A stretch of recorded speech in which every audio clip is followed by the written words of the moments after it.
objective today is still the same as it has been throughout this unit. We're going to write poetry using descriptive language. However, we're going to look at hip-hop specifically today. Yes, because y'all know, back when we first started this poetry unit, hip-hop was one of our examples of poetry. All types of song lyrics are, like I mentioned, country, all that good storytelling, pop songs, R&B songs. Like, well, now they can talk a little bit. Yeah, they kind of do a little bit of hip-hop and freestyling on Wild and Out, and that is hip-hop. So we're going to look at hip-hop specifically today. We're going to watch this video about the history of it. We're going to read this story, When the Beat Was Born, and then I'm going to actually allow y'all to write some raps or some songs. Hold on all we just watched in the video, and we're going to use that when we're actually ready to write. But first, we are going to read this story. It's called When the Beat Was Born, and some of y'all have probably heard it before, but we're going to revisit it today since we're talking about hip-hop. So all you have to do is sit back and listen to me. And you will hear a lot of what they talked about in the video in this story. So this is our text for today. We're also going to use this to help us when it's time to write. So, When the Beat Was Born, DJ Kool Herc and the creation of hip-hop. Clyde loved music. It didn't matter what kind, whether it was a wah-wah scat of a jiving trumpet, a sorrowful twang of sad voice, or the belting boom of a gospel singer. Little Clyde loved the way sound thumped and bumped all the way down to his stomach. He loved the way the music made his feet go hip, hip, hop, hippity hop. Little Clyde lived in Kingston, Jamaica. His hero was a DJ named King George who threw the biggest and baddest house parties in the neighborhood of Somerset Lane. On Saturday nights, everybody who was anybody made their way to Somerset Lane for King George's hot dance parties. Little Clyde was too young to go to the parties, so he went to the house when King George and his friends were setting up during the day. They arrived pushing a big old handcart stacked with crates of records. Clyde had never seen so many records. He imagined himself as a DJ surrounded by all those records, choosing just the right song to get the party jammed. He saw himself toasting like a DJ, talking and singing over the instrumental B-sides of records. Clyde dreamed of everyone's feet going hip, hip, hop, hippity hop.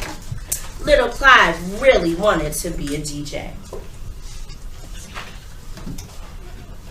When little Clyde was 13, he joined his mama in New York City. Clyde wasn't sure he liked his new neighborhood in the Bronx. It was cold. He had to wear a silly winter hat with ear flaps, and everybody made fun of him.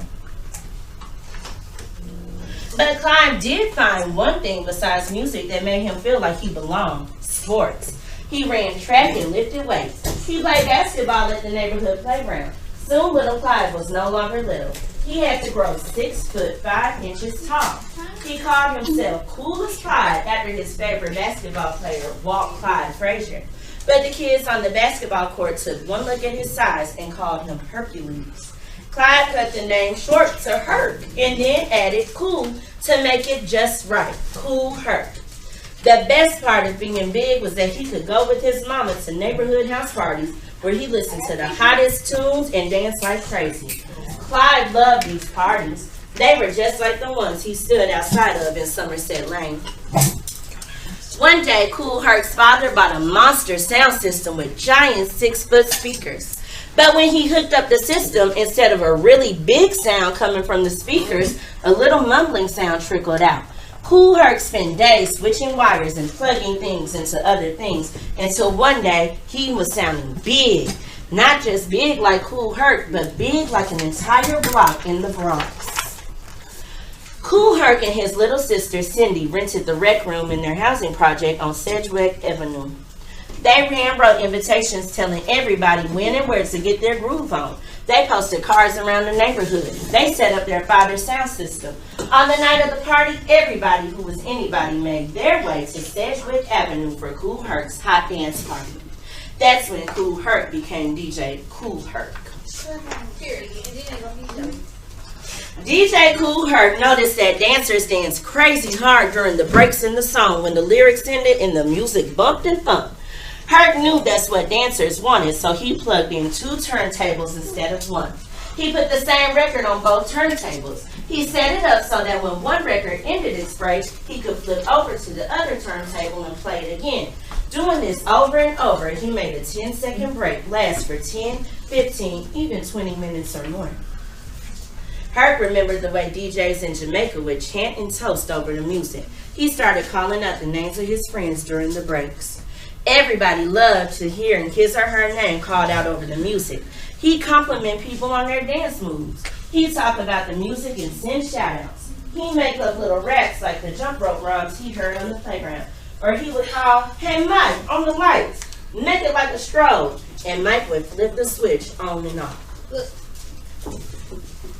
That boy Mike. Over the next year, Herc took his parties to the streets and parks of the Bronx. He plugged his sound system into the lamppost. They pulled so much power that the street lights dimmed, the perfect lighting for a street party. Kool Herc's music made everybody happy. Even street gangs wanted to dance, not fight. Gangs like the Savage Skulls, the Glory Stoppers, the Blue Diamonds, the Black Cats, and the Black Spades turned into breakdancing crews who performed some of their slickest moves. Herc called the coolest dancers breakdancers or b-boys because they loved to dance the breaks. When Herc would find a really good break, he'd shout, "B-boys, go down!" Then the breakdancers would cut and jump their gymnastics. Herc gathered a crew of friends to rap behind his DJing. He invited Coke LaRock, a Jamaican friend, to rap. He called him his master of ceremonies, or MC. Coke knew all about toasting like Jamaican DJs. He was the first of Herc's crew of MCs called the Herculoids. Herc would introduce them with the rap. You rock and you don't stop. And this is the sounds of DJ Kool Herc. And the sound system you're listening to is what we call the Herculoids. Soon, kids from all over New York City came to see DJ Kool Herc, who threw the biggest and baddest parties on Sedgwick Avenue. African Bambaataa, Grandmaster Flash, Jazzy Jeff, and dozens of others all wanted to be DJs like Kool Herc. Yeah, Jazzy Jeff. Y'all watch Fresh Prince? Yeah. That's who they're talking about. Will's friend Jazz, DJ Jazzy Jeff, and the Fresh Prince. There's no story can't be told. There's no horse that can't be rode. And no bull can't be stopped. And ain't a disco we can't rock. Herc, who's the man with the master plan from the land of grace to grace. Herc. Herc didn't just stop the block. Didn't just rock the block. He put the hip, hop, hippity hop into the world's heartbeat. And that is the end. Yeah. Okay, so now that we know about hip hop and its origins, and we have the tips for writing from the video, here's what y'all want to do. Please let me explain this before you start asking questions. And y'all might actually help me come up with more things. Because remember, poetry, Jabari, please stop. Poetry is all about expression. So here's what I want y'all to do. You are going to write a poem, which is basically a song or a rap, containing 3 stanzas of 4 lines. So your song or your rap has to have 3 different stanzas. What are stanzas? They're like the paragraphs of a poem. They're the paragraphs of a poem. So you need 3 different ones, and each of those has to have 4 lines. Here's some things you might want to consider. You may want to go ahead and already know what beat or tune you want to set your lyrics to, because that will help you with your lines and your meter. The rhythm in which you're going to write your lines, Jesse. And then, poems do not have to rhyme. Remember, poetry does not have to rhyme. However, most songs and raps do. If you plan on rhyming, you need to have a rhyme scheme. We remember rhyme scheme, right? The pattern of the rhyme. Okay.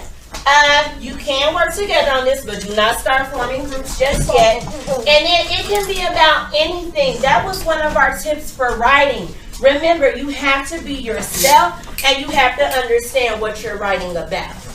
So, poetry is all about expression. Use poems and free writes you've already written. That's why we have been doing all of this writing.